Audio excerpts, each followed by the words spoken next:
मैंने अकेले अमेरिका की कई स्टेट्स और कई सिटीज़ नापी। शुभचिंतक तक बड़े मेरे बड़े करीबी दोस्तों तक ने ये बात कही कि अब इस उम्र में क्या ज़रूरत है ये सब करने की, आराम करो। स्कॉलर्स उन्होंने पूरे इंडिया से चूज़ किए, जिनमें से मैं एक थी। और from that UK to this UK, जहाँ मैं अब हूँ यूनाइटेड किंगडम में, कई लोग हैं, कई पहाड़ी लोग मुझे पहाड़ मिले हैं। अब पहाड़ी हैं तो पहाड़ी हैं, आप कहीं भी रहिए आप पहाड़ी जी।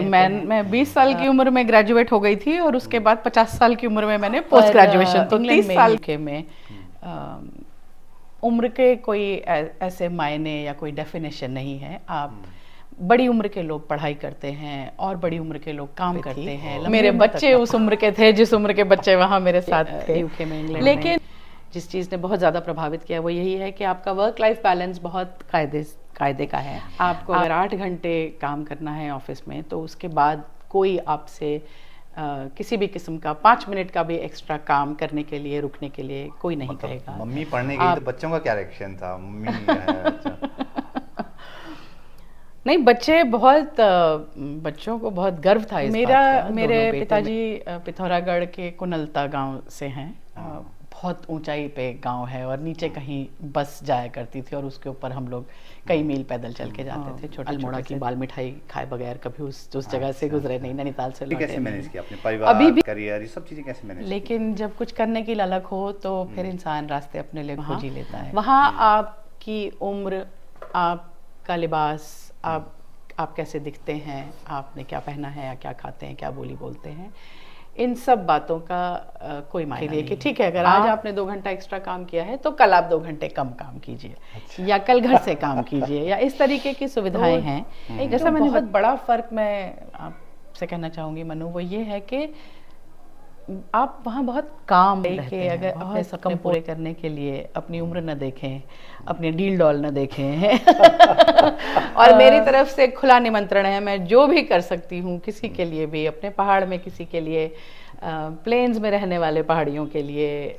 अगर मैं कुछ भी कर सकती हूँ तो ज़रूर कहें। मैंने सपनों को सर पटकते देखा है, मैंने सपनों को सर पटकते देखा है, चूर होकर बिखरते देखा है, वक्त को हौसलों के पर कतरते देखा है, फिर हौसलों को उड़ान भरते देखा है।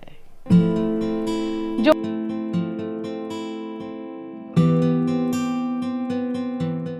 नमस्कार, मैं मनु पवार।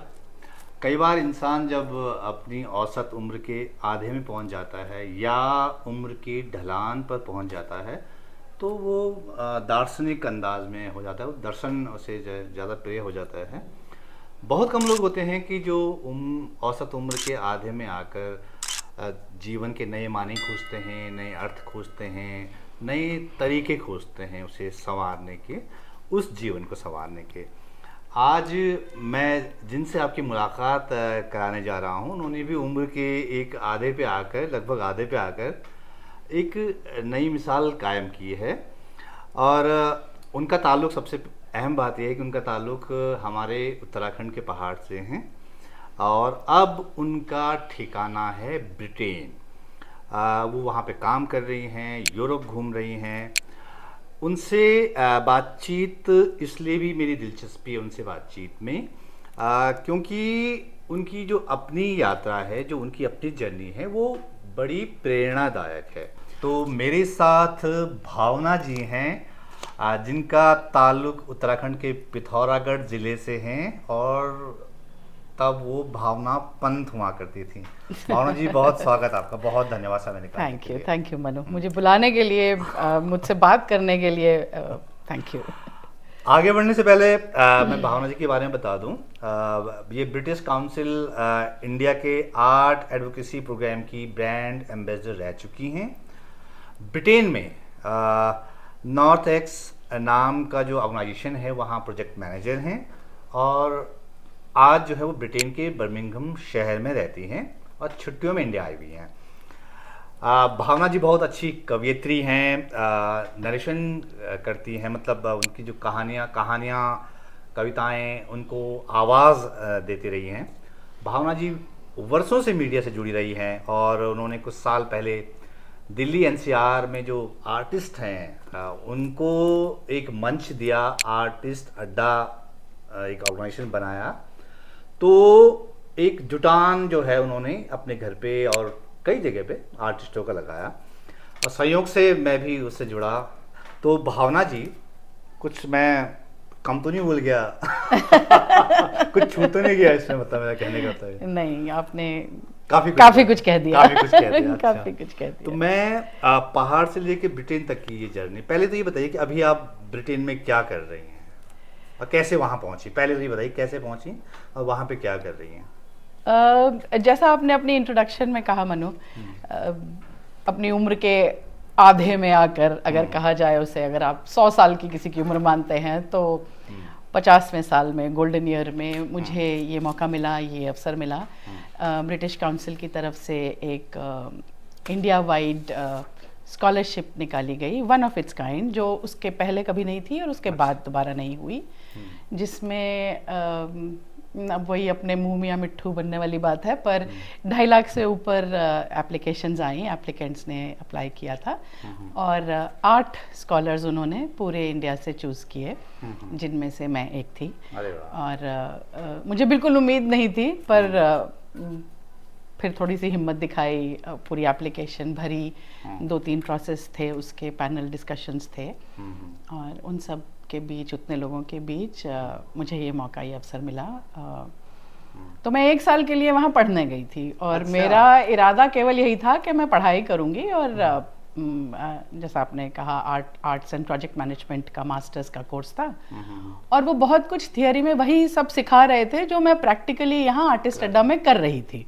अच्छा। पर मेरे लिए ये चीज़ इसलिए इम्पोर्टेंट थी क्योंकि मुझे वो ये चीज़ें किस तरीके से करनी चाहिए और उसकी क्या इम्पोर्टेंस है, ये सीखने समझने का एक कॉलेज क्लासरूम में बैठ के जो मौका मिल रहा था, वो मेरे लिए बहुत ज़रूरी था। अच्छा, मुझे बताइए, उम्र के आधी उसमें आके लगभग पढ़ाई कॉलेज जाना, मतलब पढ़ाई करना, कैसा ये वाला अनुभव कैसा रहा?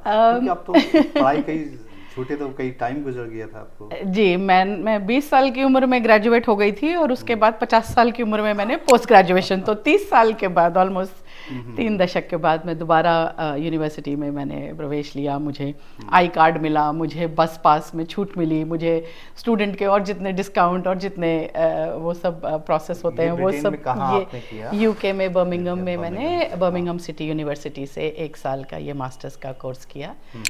अच्छे नंबरों से पास हुई, 1 अरसे के बाद पढ़ाई करी, और क्लास में जैसा कि होता है, अमूमन सभी लोग 20, 22, 25 साल की उम्र के थे। मैं उनसे दुगनी उम्र की वहाँ पे थी। मेरे बच्चे उस उम्र के थे जिस उम्र के बच्चे वहाँ मेरे साथ थे। लेकिन इस चीज़ ने मुझे कभी रोका नहीं। मेरे लिए कोई बहुत बड़ा ये मुश्किल नहीं आई। शायद इसलिए भी क्योंकि हमारे देश में फिर भी शायद, और कई सारे और देशों में भी, उम्र को बहुत अलग तरीके से देखा जाता है। एजिज्म एक बहुत बड़ा फैक्टर है। पर इंग्लैंड में, यूके में उम्र के कोई ऐसे मायने या कोई डेफिनेशन नहीं है। आप बड़ी उम्र के लोग पढ़ाई करते हैं, और बड़ी उम्र के लोग काम करते हैं, लंबी उम्र तक काम करते हैं, काम करने के मौके दिए जाते हैं, अवसर होते हैं। तो उस लिहाज से मेरे लिए ये बात काफ़ी पॉजिटिव रही कि मैं ऐसी जगह पे थी जहाँ किसी को कोई बहुत हैरानी नहीं, मुझे हैरानी होती थी लेकिन किसी और को नहीं। और मुझे हैरानी इसलिए होती थी क्योंकि हमारी कंडीशनिंग ऐसी है कि अब क्या 50-51 साल की उम्र में आप पढ़ने जाएंगे। यहाँ के मेरे शुभ चिंतक, मेरे बड़े करीबी दोस्तों तक ने ये बात कही कि अब इस उम्र में क्या ज़रूरत है ये सब करने की, आराम करो और ये सब। बट वहाँ थैंकफुली मुझे बहुत मौके मिले, और दिलचस्प रहा। थोड़ी सी एंग्जाइटी रही शुरू में, लेकिन फिर उसके बाद वो इंटरेस्ट में बदल गया। तो जैसे मैं बता रहा था कि उम्र के आधे में आके आपका जो है नज़रिया बदल जाता है, आप जीवन को दूसरी तरह से ले जाने लगते हैं, आप भजन की तरफ घुस जाते हैं जीवन को। यहाँ पे भावना जी ने जीवन के नए अर्थ तलाशने की कोशिश की, और जब उनके बच्चे ग्रेजुएट हो चुके थे, पीजी हो चुके थे, तब वो पढ़ने गई ब्रिटेन में। तो वहाँ अभी आप क्या कर रही हैं वहाँ पे बर्मिंघम में?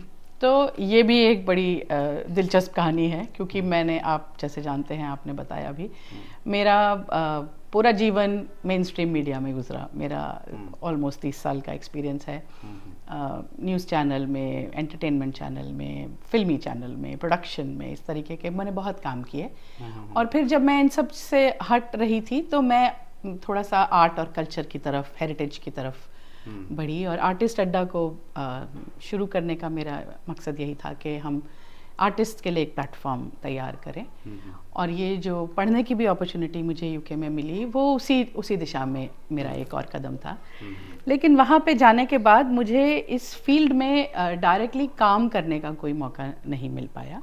मैं फ्रीलांस और वॉलंटियरिंग मैंने करी बहुत सारी आर्ट ऑर्गेनाइजेशंस के साथ, अभी भी कर रही हूँ। लेकिन काम करने के लिए मुझे एक चैरिटेबल ऑर्गेनाइजेशन का सहारा लेना पड़ा। पढ़ाई के दौरान ही? पढ़ाई के दौरान मैंने पार्ट टाइम काम किया, लेकिन उस पार्ट टाइम काम में मैंने इतने और अपने लिए प्रोफाइल क्रिएट कर लिए, वहाँ अपने लिए जगह बना ली कि उसके बाद उन्होंने मुझे ही एक फुल टाइम जॉब अपॉर्चुनिटी, एक रोल ऑफर किया।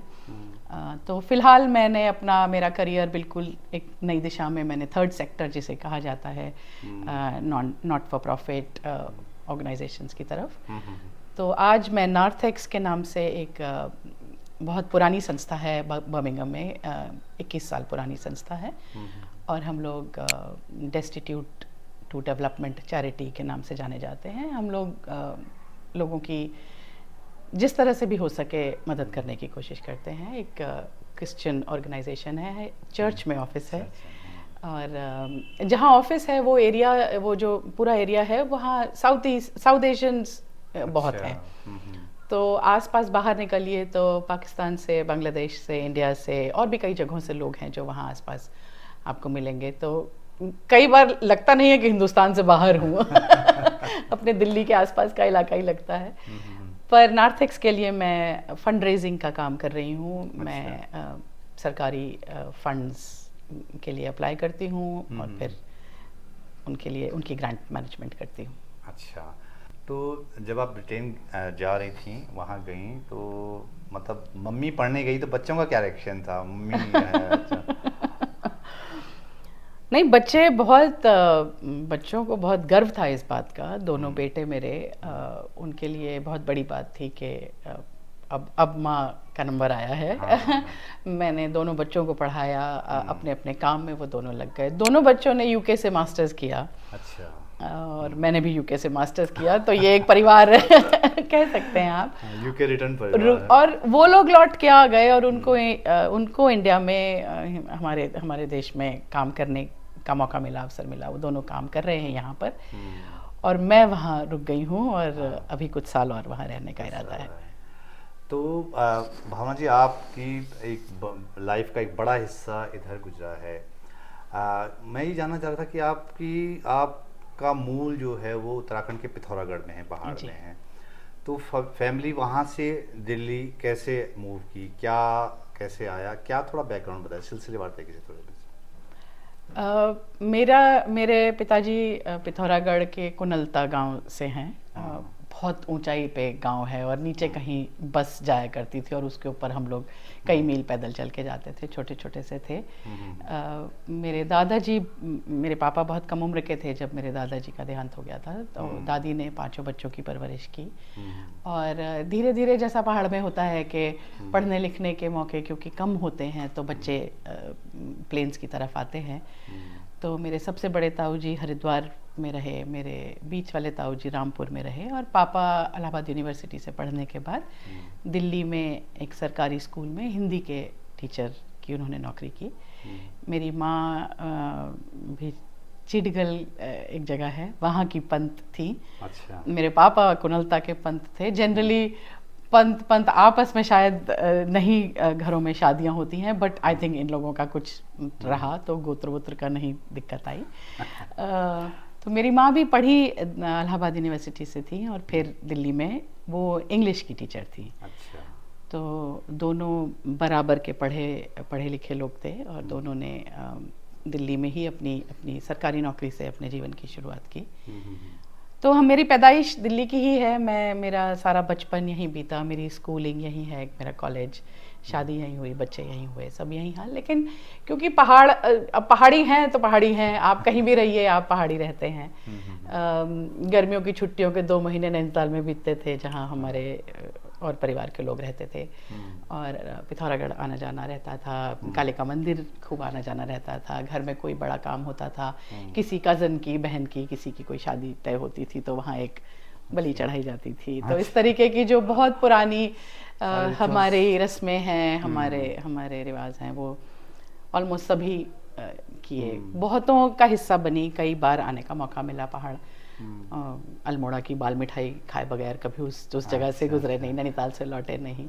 अभी भी मन रहता है वहाँ पे, वहाँ की खुली हवा में। अभी बल्कि इतने कम समय के लिए, इस साल भी इतने कम समय के लिए आ पाई हूँ, लेकिन 4 दिन का ही सही हमने कसार देवी का एक छोटा सा ट्रिप लगा ही लिया। तो उस तरीके से कहा जाए तो पहाड़ कहीं ना कहीं मन में बसा हुआ है। तो मतलब आप दिल्ली की पैदाइश हैं, यहीं आपकी परवरिश हुई है, लेकिन पहाड़ छूटा नहीं है जी। मतलब तो आपने दिल्ली में फिर मीडिया में, सीधे मीडिया में जॉब की? पहली जॉब आपकी मीडिया की थी या क्या?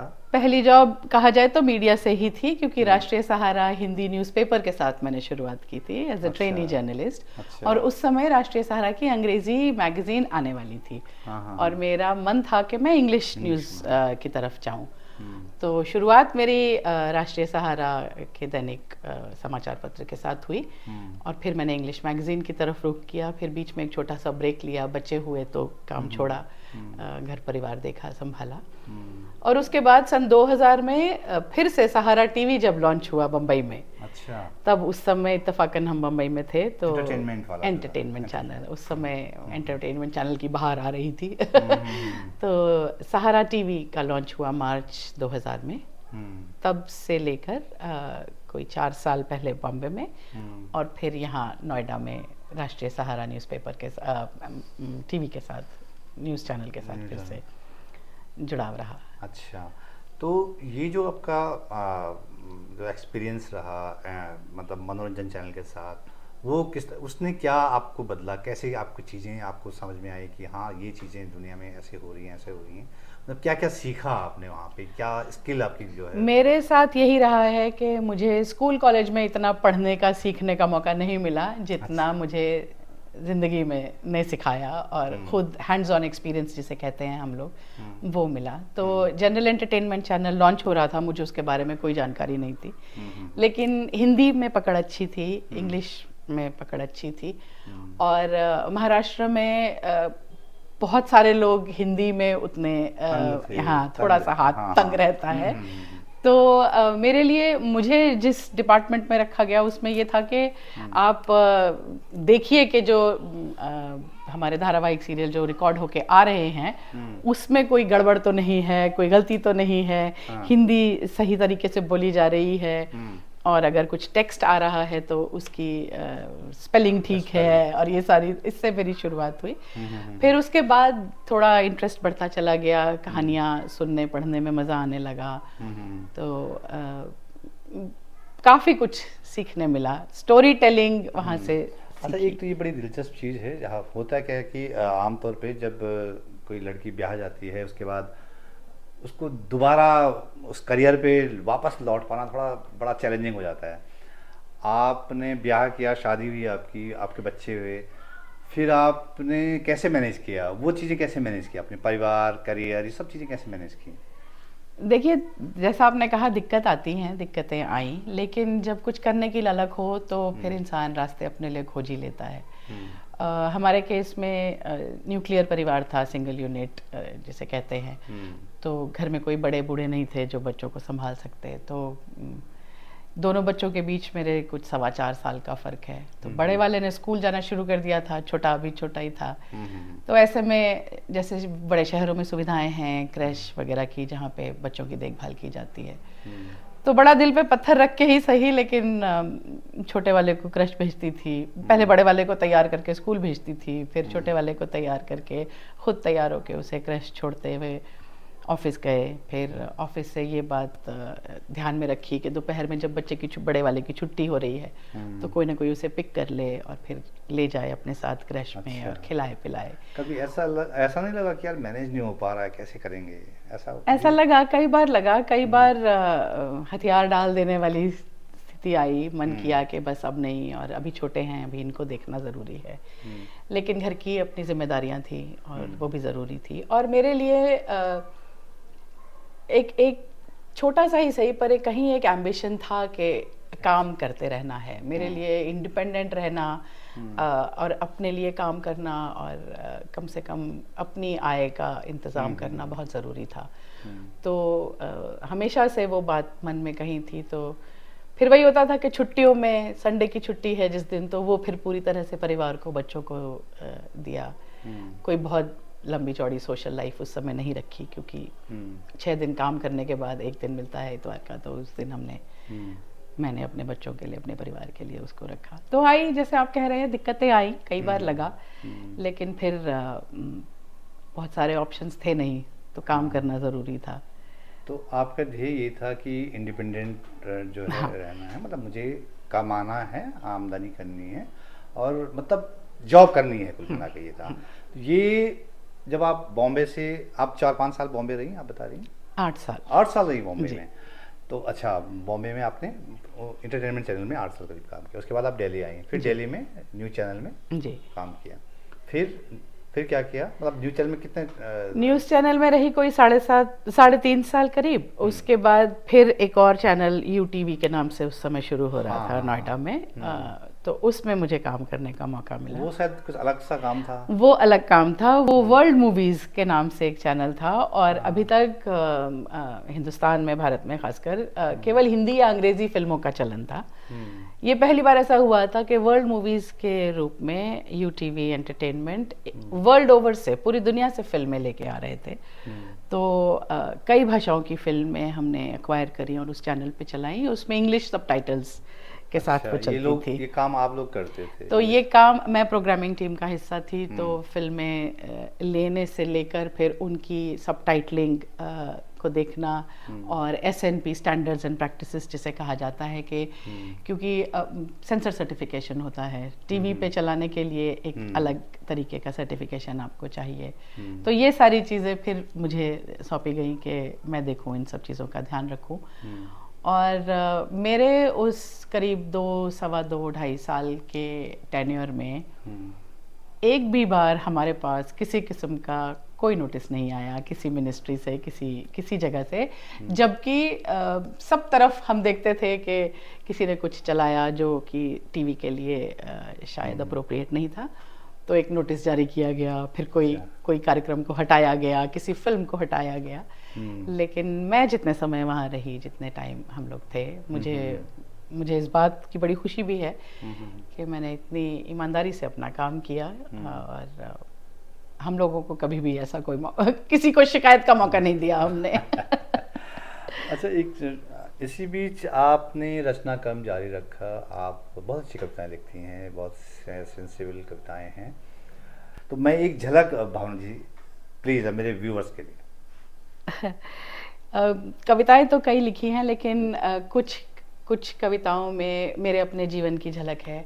और सिर्फ मैं नहीं, मेरे जैसे बहुत सारे, सिर्फ महिलाएं ही नहीं, पुरुष भी, हम सभी के जीवन की एक झलक है, जो कि कुछ मुश्किलों को पार करके आगे बढ़ते हैं। तो थोड़ी सी लाइनें हैं, वो मैं पढ़ना चाहूँगी आपके लिए। मैंने सपनों को सर पटकते देखा है, मैंने सपनों को सर पटकते देखा है, चूर होकर बिखरते देखा है। वक्त को हौसलों के पर कतरते देखा है, फिर हौसलों को उड़ान भरते देखा है। जो पाँव अपनी ही बेड़ियों में जकड़े थे कभी, जो पाँव अपनी ही बेड़ियों में जकड़े थे कभी, उन्हीं बेड़ियों को गलते देखा है। जिंदगी ने तो लाख ठोकरें मारी, मैंने फिर खुद को संभलते देखा है। तो ये भावना जी के जीवन संघर्ष का एक कह सकते हैं झलक भी है इसमें जी। और ये कम साहस की बात नहीं है कि जैसे उनकी जो जर्नी रही है, ये कम साहस की बात नहीं है कि आप जो है अपने जॉब को, अपने करियर के साथ साथ और रास्ते खोजते रहें, जीवन को नए सिरे से संवारने के रास्ते ढूंढते रहें, वो भावना जी ने किया है। तो भावना जी, एक और आपकी उसमें जो आपने काम किया, जो सृजन है, वो एक आपने ऑर्गेनाइज चीज़ें करनी शुरू की, आपने लोगों को जोड़ना शुरू किया, कनेक्ट करना शुरू किया। आपने दिल्ली एनसीआर में आर्टिस्टों के को एक प्लेटफॉर्म दिया, उसकी शुरुआत कैसी हुई, ज़रा वो बताइएगा। तो ये भी एक काफ़ी दिलचस्प कहानी है। 2018 में मैंने अपना आखिरी कॉरपोरेट जॉब ख़त्म किया। अच्छा। एक बड़ा प्रोजेक्ट जो मैं दूरदर्शन न्यूज़ के लिए मैनेज कर रही थी, वो हमारा पूरा हुआ। और 2018 में ही मेरा छोटा बेटा पढ़ने के लिए बाहर चला गया। बड़ा बेटा बाहर काम कर रहा था, तो घर एकदम खाली सा हो गया। आखिरी के 2 महीने 2018 के नवंबर दिसंबर के मैंने यूएसए का एक ट्रिप लगाया। एक बैकपैकिंग ट्रिप था, बिल्कुल मतलब बजट हॉलिडे जिसे कह सकते हैं उस तरीके से, और सोलो ट्रिप था। मैंने अकेले अमेरिका की कई स्टेट्स और कई सिटीज़ नापी। ओवरनाइट बस की जर्नी करी, ट्रेन पकड़ी, डोमेस्टिक फ्लाइट भी ली, टैक्सी की, मीलों चली, 20-20 हज़ार के हर दिन के स्टेप्स हो जाया करते थे उस ज़माने में। तो वो मेरा शायद एक बार फिर अपने आप को ढूंढने का या अपने लिए कुछ ढूंढने का शायद एक क्रम था, उसका एक हिस्सा था। पर जनवरी में जब मैं वापस घर में लौट के आई तो घर एकदम खाली था। और वो जो एम्प्टी नेस्ट सिंड्रोम, जो कि पूरे वेस्ट में बड़ा मशहूर है, हिंदुस्तान में भी है, हम लोग उसको नाम नहीं दे पाते हैं, लेकिन घर खाली खाली था। कुछ एकदम से करने के लिए नहीं था, कोई नौकरी नहीं थी, रोज़ उठ के कहीं ऑफिस नहीं जाना था, बच्चे नहीं थे, काम नहीं देखना था, किसी के लिए खाना नहीं बनाना था।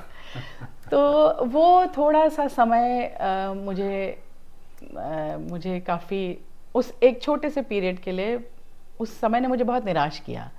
मुझे ऐसा लगा कि मुझे ऐसा लगा कि मेरी ज़िंदगी का कोई पर्पज़ अब रहा नहीं है। अब मायने कोई बचे नहीं, काम कुछ है नहीं, पैसे हैं, ज़िंदगी चल जाएगी, कट जाएगी, इतना तो कमा लिया था, जोड़ लिया था, लेकिन कुछ है नहीं करने के लिए। और ऐसी कोई उम्र नहीं थी कि मुझे ऐसा महसूस होता।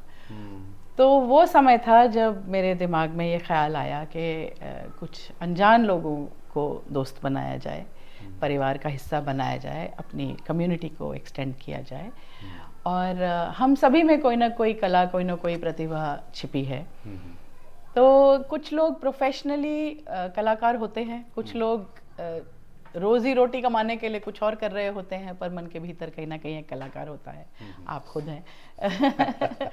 तो इस तरह के कई लोगों को जोड़ने का मेरे मन में एक विचार आया, और एक मित्र की मदद से हमने एक छोटा सा कम्युनिटी कह लीजिए इसे शुरू किया। शुरुआत उसी में सब पहचान वाले लोगों के साथ करना चाहा, क्योंकि थोड़ा फेमिलियर रहता है तो थोड़ी आसानी हो जाती है। लेकिन फिर किसी को भी हम जानते थे, उससे ये कहा गया कि अपने साथ कोई 2 अनजान लोगों को लेके आएं और इसमें जोड़ने की कोशिश करें।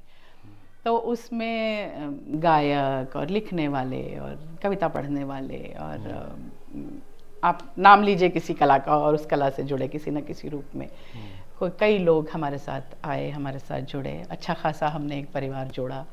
हर महीने हम एक अनौपचारिक बैठक किया करते थे। और एक वो जो इतना ज़्यादा हम लोग वर्चुअल जीवन जी रहे थे, उससे बाहर निकलने का हमारा इरादा था, पर्पस था। हम चाहते थे कि लोग एक दूसरे से बात करें, सिर्फ व्हाट्सएप पे मैसेज न करें, सिर्फ अपनी टैबलेट में न देखते रहें।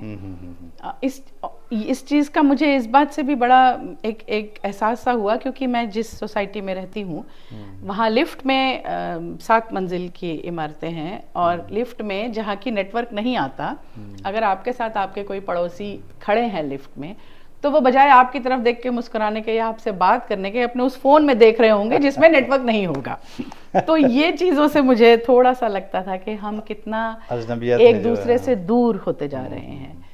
तो एक पर्पज़ ये था आर्टिस्ट अड्डा को जोड़ने का। फिर एक कला मंच, भारत के इंटीरियर्स से कुछ कलाकारों को बाहर लाने का, उनकी प्रतिभा के लिए एक जगह तलाशने का था।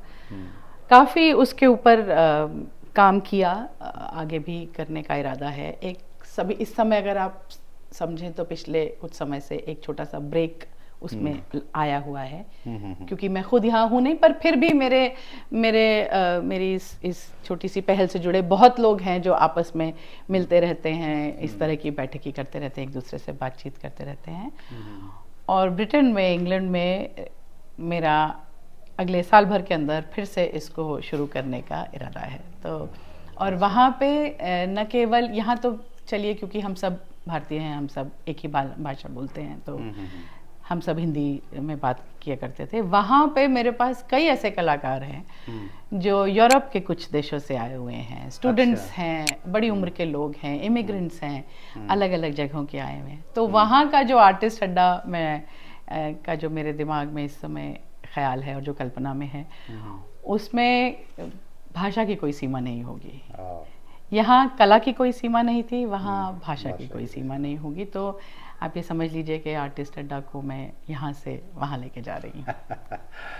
तो मुझे ये बताइए कि जीवन की अर्धशती में जो आपने नई पारी शुरू की है ब्रिटेन में जाके, उसमें आपके इस जो आर्टिस्ट अड्डा वाले जो आपका जो सृजन है, जो आपका आइडिया है, इसने कितनी मदद की आपकी? देखिए, मदद की, क्योंकि जैसा मैंने आपको बताया कि शुरुआत हुई थी मेरी पढ़ाई से, और वो पढ़ाई मैं इसी फील्ड में थी। तो मेरा बड़ा मन था कि मैं वहाँ से मैंने जो सीखा है, जो प्रैक्टिकल मैंने ज्ञान वहाँ से अर्जित किया है, वो मैं यहाँ आके उसको आर्टिस्ट अड्डा को आगे बढ़ाने में और उसको और पनपने में वो मेरे काम आए। तो मेरा मेन पर्पस ये था शुरू में। पर कई बार जैसा हम सोचते हैं वैसा होता नहीं है, हम प्लानिंग करते रह जाते हैं और कुछ और हो जाता है। तो क्योंकि वहाँ पे अच्छी जगह काम करने का मौका मिल गया, अच्छे लोगों के साथ काम कर रही हूँ, अच्छा काम कर रही हूँ, तो थोड़ा सा मेरा इस समय ध्यान भटक गया है। लेकिन मेरा अल्टीमेट एम वही है कि मुझे कलाकारों के साथ, आर्ट, कल्चर, हेरिटेज के साथ कुछ करना है। तो यहाँ पे जो शुरुआत की थी उसकी वजह से मुझे वहाँ बहुत बहुत फ़ायदा हुआ। वहाँ की आर्ट ऑर्गेनाइजेशन में किसी से भी बात करती हूँ तो मुझे लगता है कि हाँ, ये तो मुझे आता है, क्योंकि ये तो हमने किया है। छोटे छोटे इंडिपेंडेंट फिल्म्स की स्क्रीनिंग हमने करी है, हमने कविताओं और गायकी को जोड़ के छोटे छोटे प्रोग्राम्स बनाए हैं, उसकी प्रोग्रामिंग हमने की है, हमने मैजिक शोज़ किए हैं कुछ लोगों के लिए, तो मैजिशियंस हमारे साथ थे, हमने डांस के शोज़ अरेंज किए हैं। तो जब वहाँ मैं देखती हूँ लोगों को ये सब करते हुए, तो एक अच्छा लगता है कि हाँ, ये काम हमको आता है, ये हमने किया हुआ है। तो उसका फ़ायदा तो मिला है। तो एक भारतीय वर्किंग वूमेन जब आप ब्रिटेन में जाती हैं, वहाँ पे काम करती हैं, तो आपको किस तरह का बदलाव आपने पहले महसूस किया? सबसे पहले जब आप गई, जब आप लोगों से इंटरेक्ट हुई वहाँ पे आपने काम शुरू किया, तो कैसे चेंज महसूस किया जो आप को लगा कि अरे ये तो कुछ अलग तरह का काम है, या अलग तरह की चीज़ है, या अलग तरह के लोग हैं, अलग तरह की सोसाइटी है? क्या आपने पहला वो देखा वहाँ पे, क्या एक्सपीरियंस? देखिए, कल्चरली वर्क कल्चर वहाँ का बहुत फ़र्क है। हम लोग को एक अलग तरीके से एक डेडलाइन को लेके एक रैट रेस में हम लोग दौड़ रहे हैं, और हमें बहुत जल्दी जल्दी काम करना होता है और घंटों काम करना होता है यहाँ पे। तो मैं इस वर्क कल्चर से गई थी, मैंने सालों इस कल्चर में काम किया है। मैंने यहाँ छुट्टी लेना भी गुनाह। हाँ, मतलब मैं किसी और को क्या कहूँ, मैंने अपनी टीम में के मेंबर्स को छुट्टी नहीं दी है जब मैं उनकी बॉस रही हूँ, और मुझे लड़के खुद कह रहे हैं मैम हमारी शादी है और मैं उनसे कह रही हूँ अरे तो क्या हुआ, 2 दिन बाद चले जाना। तो इस लिहाज से हाँ, वर्क एथिक्स को लेके जो मुझे यूके में, इंग्लैंड में जिस चीज़ ने बहुत ज़्यादा प्रभावित किया वो यही है कि आपका वर्क लाइफ बैलेंस बहुत कायदे का है।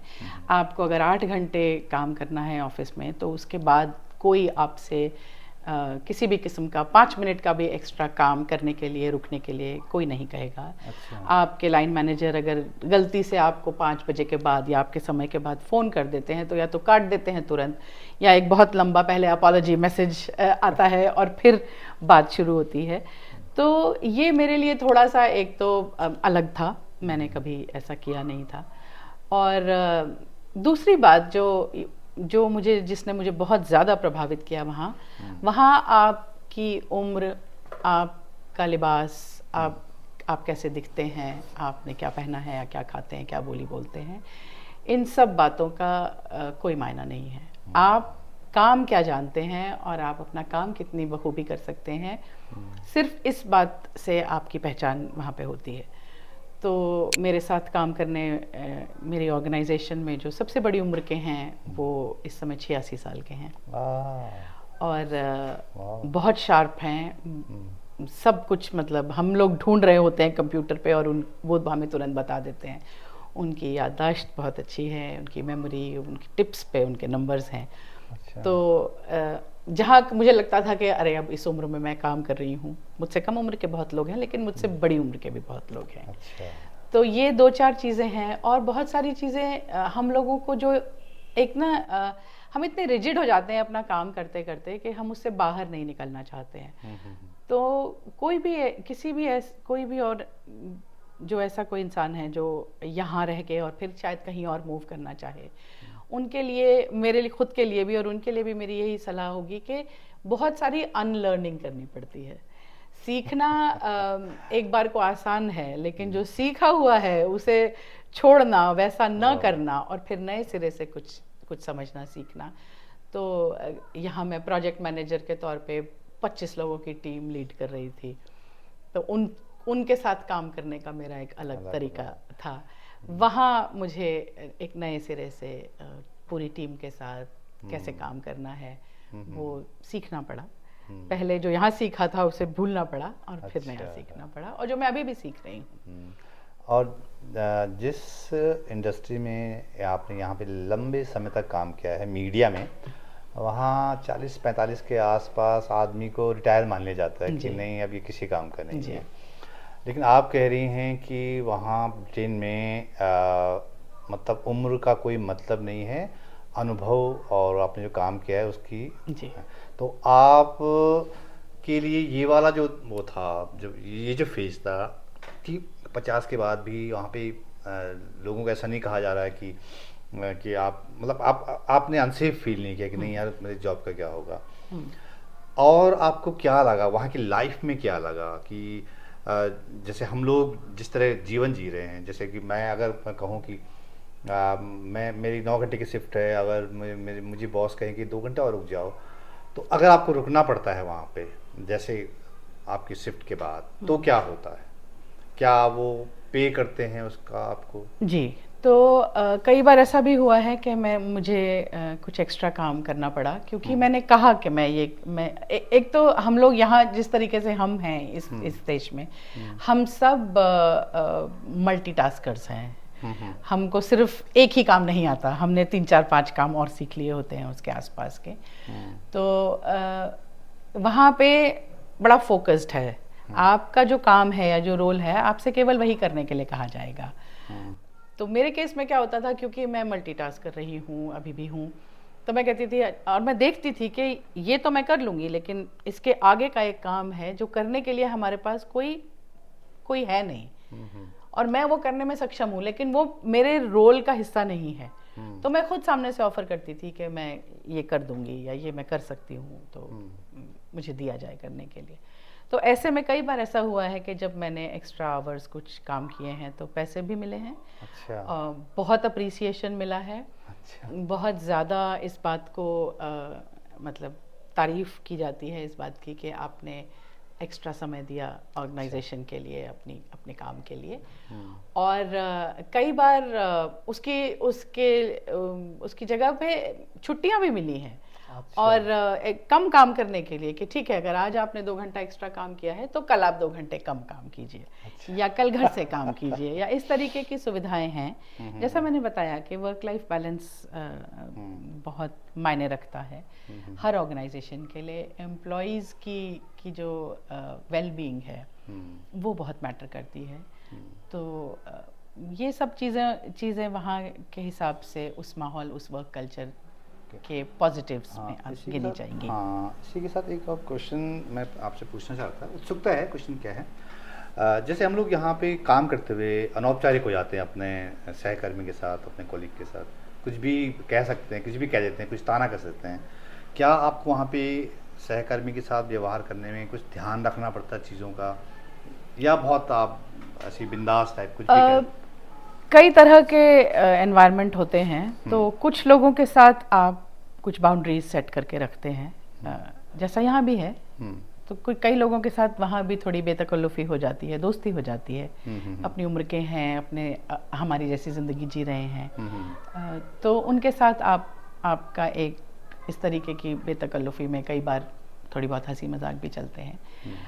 पर हाँ, एक बहुत क्लियर बाउंड्रीज हम लोग की मेंटेन रहती हैं। हम उस बाउंड्री को क्रॉस नहीं करते हैं, कोई नहीं करता है। कोई मुझसे एक मतलब ऊंची आवाज़ में बात नहीं करेगा। अच्छा। मैं किसी से ऊंची आवाज़ में बात नहीं करूँगी। कोई ऐसी बात चाह के नहीं करनी है जो किसी को ठेस पहुंचा सके। और अगर हो जाए ऐसा तो तुरंत हम लोग या तो खुद माफ़ी मांगते हैं या कोई हमसे माफ़ी मांग लेता है। अच्छा। तो ये कुछ चीज़ें ऐसी हैं जिनको फिर एक बार मैं इस बात की के लिए मुझे बड़ी खुशी है कि मैं ऐसे एनवायरनमेंट में काम कर रही हूँ जहाँ इन सारी चीज़ों को बहुत महत्व दिया जाता है कि आपकी किसी बात से किसी को ठेस ना पहुँचे। अगर कोई नहीं भी ठीक तरीके से अपना काम कर पाया है या जो एक्सपेक्टेशन थी वो नहीं पूरी हुई है, तो उसके पीछे के कारणों को देखने की कोशिश की जाए, बजाय इसके कि सीधे ये क्यों नहीं हुआ का सवाल किया जाए। तो ये कुछ चीज़ें हैं जो हर दिन आपको ऑफिस जाने के लिए प्रेरित करती हैं। आपको पता है कि आप एक अच्छी खुशनुमा जगह में जा रहे हैं। और भी कुछ लोगों ने मुझसे ये बात कही थी कि क्योंकि मैं इतने समय यहाँ काम किया, यहाँ रही और अब वहाँ हूँ, वहाँ भी गए हुए 2.5-3 साल हो गए हैं, तो क्या फ़र्क महसूस होता है। तो एक जो बहुत बड़ा फ़र्क मैं आपसे कहना चाहूँगी मनु, वो ये है कि आप वहाँ बहुत काम रहते हैं, बहुत कंपोज्ड रहते हैं, आराम से रहते हैं, पोलाइट तो रहते ही हैं, क्योंकि आपको पता है कि कोई हड़बड़ी नहीं है, कोई जल्दबाजी नहीं है। बहुत ज़्यादा एंग्जाइटी अलग लेवल की है, लेकिन हॉर्न का शोर नहीं है। बस आई है तो आप तसल्ली से खड़े रहिए, आपको लेके जाएगी, तो उतरने वालों को उतरने दीजिए, चढ़ने वालों का फिर नंबर आएगा। छोटी छोटी बातें, बहुत ही बेसिक सिविक सेंस, जो कि हमारे यहाँ हमारी कोशिश रहती है हम अपने बच्चों को सिखाएं, पढ़ाएं, लेकिन कई बार क्योंकि एनवायरनमेंट ऐसा होता है कि एक अलग लेवल की फाइट हम लोग हमेशा भाग रहे होते हैं, भाग रहे हैं, लड़ रहे हैं, पैदल चलने की जगह नहीं है, तो यहाँ से बचते फिर रहे हैं, वहाँ से बचते फिर रहे हैं। तो ये कुछ चीज़ें हैं जो वहाँ बहुत तसल्ली बख्श हैं, वहाँ बहुत आराम है इन चीज़ों का। लोग कम हैं सबसे लोग कम हैं, बहुत बड़ा फैक्टर है कि बहुत ज़्यादा भीड़ नहीं है, बहुत ज़्यादा लोग नहीं हैं। तो अब जैसा आपने कहा, जिस उम्र में मैं हूँ इस समय, यहाँ पे इस तरह की स्ट्रगल मेरे लिए थोड़ा सा मुश्किल होती। वहाँ मुझे इस बात की खुशी है कि मुझे वो वाली लड़ाई नहीं लड़नी पड़ रही है। तो अपॉर्चुनिटी बनी हुई है, मतलब आगे भी बनी। तो भावना जी, जिस उम्र के जिस पड़ाव पर आप विदेश में पढ़ने गई और वहाँ अपने जॉब कर रही हैं, उस उम्र में हमारे यहाँ कोई पढ़ना चाहिए तो प्रौढ़ शिक्षा का एक अलग डिपार्टमेंट है और लोग बड़े मज़े लेके उसको देखते हैं, उससे करते हैं कि अरे आप क्या मतलब क्या पढ़ेंगे। आप उससे आपने न सिर्फ वो रास्ता चुना, बल्कि उसमें आप इंजॉय कर रही हैं और एक अच्छा काम कर रही हैं, और इसीलिए ब्रिटेन में अभी आपको स्टे करने का और मौका मिला है। तो एक मैसेज अगर मैं कहूँ कि हम जिस तरह की सोसाइटी से आते हैं और महिलाओं का मतलब बाल बच्चे हो गए, उनकी शादी हो गई, उसके बाद जो है क्या उनके पास अपॉर्चुनिटी है कि वो अपनी लाइफ को नए सिरे से संवारे?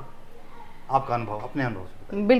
बिल्कुल है। मैं आपके सामने लाइव एग्जांपल हूँ। मैं मतलब किसी और की बात नहीं कर रही हूँ, और यकीन जानिए मेरी अपने जीवन में मेरे अलावा कोई नहीं है जिसने इस तरीके का कोई स्टेप लिया हो। लेकिन मैं चाहूँगी कि कोई भी अगर मेरी बात सुन रहा है या आपका वीडियो देख रहा है, हमारा वीडियो देख रहा है, और मैं किसी एक इंसान को भी प्रेरित कर पाई, चाहे वो महिला हो या पुरुष हो और उम्र के किसी भी पड़ाव में हो, अगर मैं उन्हें प्रेरित कर पाई कि अगर अपने सपने पूरे करने के लिए अपनी उम्र न देखें, अपने डील डॉल न देखें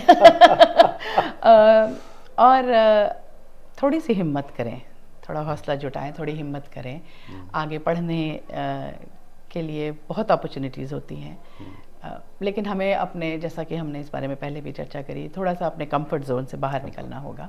आसान नहीं होता, फेमिलियर ज़िंदगी बहुत आसान लगती है, सब कुछ अपने हिसाब से हो रहा होता है, नए सिरे से करने में उलझने भी हैं, दिक्कतें भी हैं, लेकिन उसके बाद जब आप एक मील का पत्थर पार कर लेते हैं तो बहुत बहुत बड़ी वो अचीवमेंट, उपलब्धि मानी जाती है।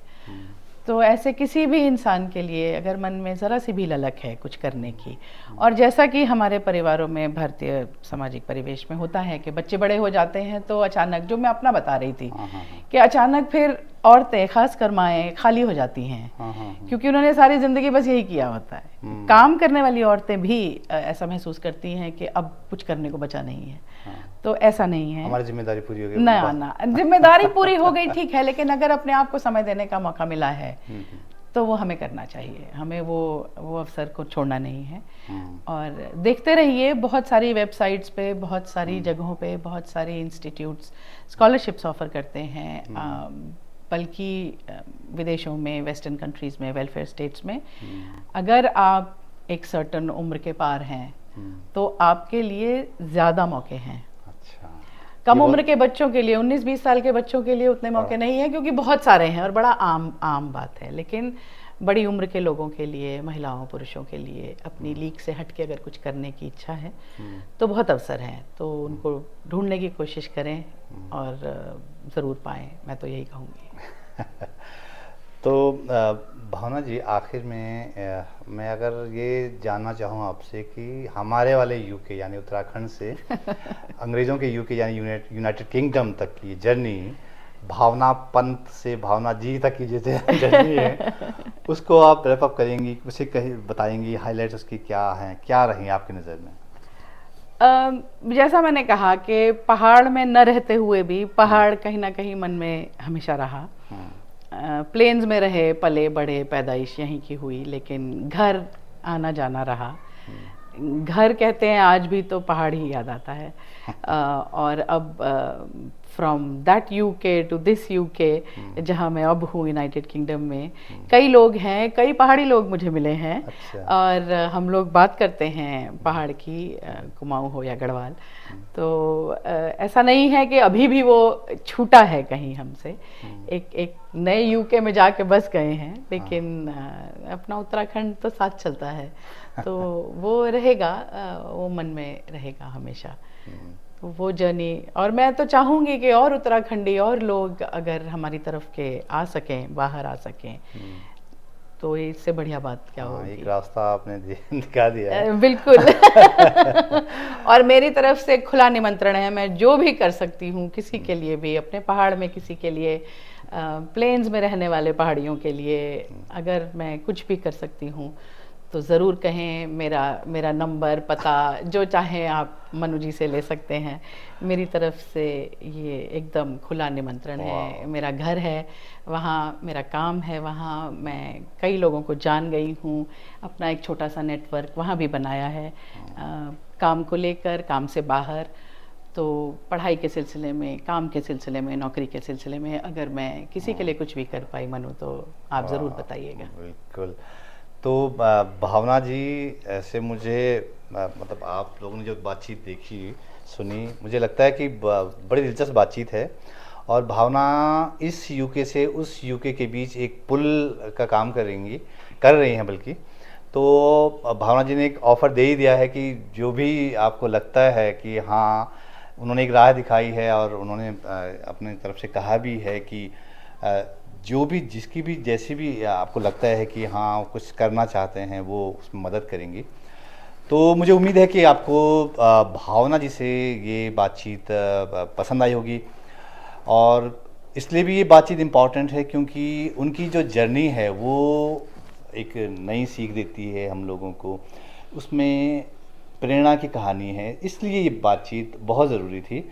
तो भावना जी, आपने इतना समय दिया, आपका बहुत बहुत धन्यवाद, बहुत शुक्रिया आपका। Thank you Manu, thank you.